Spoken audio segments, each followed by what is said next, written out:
बांद्रा का ये वही इलाका है जहां पर बाबा सिद्दीकी की हत्या को अंजाम दिया गया।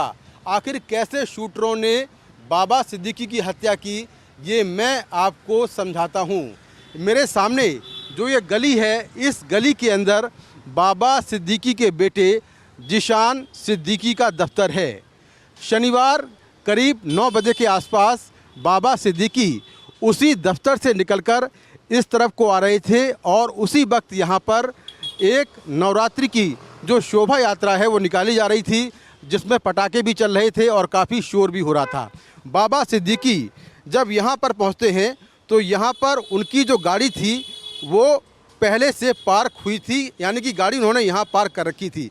लेकिन इसी गाड़ी के आसपास जो 4 शूटर थे वो यहाँ पर करीब आधा घंटे पहले से घात लगाकर खड़े हुए थे। जैसे ही बाबा सिद्दीकी यहाँ पर पहुँचे, जो शूटर थे उन्होंने यहाँ पर कोई स्प्रे चलाया जिससे कि धुआं सा हुआ और लोगों को लगा कि जो पटाखे चलाने वाले लोग हैं उन्होंने ऐसा किया है।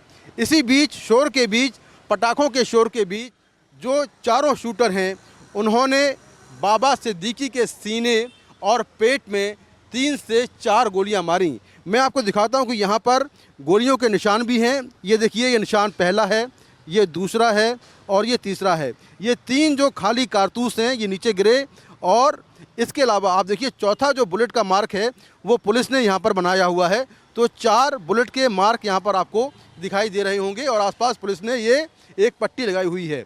बाबा सिद्दीकी को जब गोलियाँ मारी जा रही थीं तब यहाँ पर पटाखे चल रहे थे, लोगों को समझ नहीं आया क्या हुआ है। लेकिन इसी बीच जब बाबा सिद्दीकी यहाँ नीचे गिरे, उसके बाद जो भीड़ यहाँ पर शोभा यात्रा में चल रही थी उसको समझ में आया कि यहाँ पर किसी ने किसी पर हमला कर दिया है और शूटर इसी बीच यहाँ से आगे निकलते हैं और लोग उन शूटरों के पीछे भागते हैं। आगे कुछ ही दूरी पर जाकर सामने यहाँ से करीब 50 से 60 मीटर की दूरी पर जाकर एक पुलिस का नाका है। उस नाके पर पुलिसकर्मी पहले से खड़े हुए थे। शूटरों के पीछे भीड़ आ रही थी और पुलिस को लगा कि कोई शख्स है जिसने किसी की चेन खींच ली है और उसके पीछे जो पब्लिक है वो भाग रही है। तो एक शूटर धर्मराज को आगे नाके पर पकड़ लिया गया। दूसरा शूटर जो गुरमेल था, जो कि हरियाणा का रहने वाला है, वो नाके से आगे निकलकर आगे एक पार्क है, उस पार्क में छिप गया, वहाँ पर उसे पकड़ लिया गया। लेकिन शिवा और जो चौथा शूटर जिशान है वो भागने में कामयाब रहे और फिलहाल वो गायब हैं।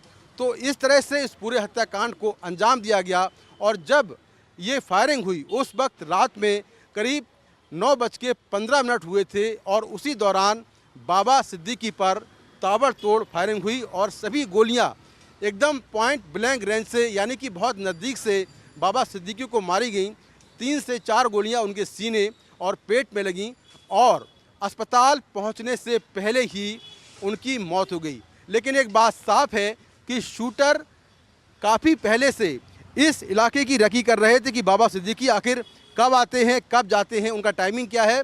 और शूटर यहाँ पर पहले से ही आकर खड़े हुए थे और जैसे ही उनको मौका मिला उन्होंने बाबा सिद्दीकी पर फायरिंग कर दी। मुंबई के बांद्रा से कैमरामैन अशोक महाले के साथ मैं मुकेश सिंह सेंगर, NDTV इंडिया।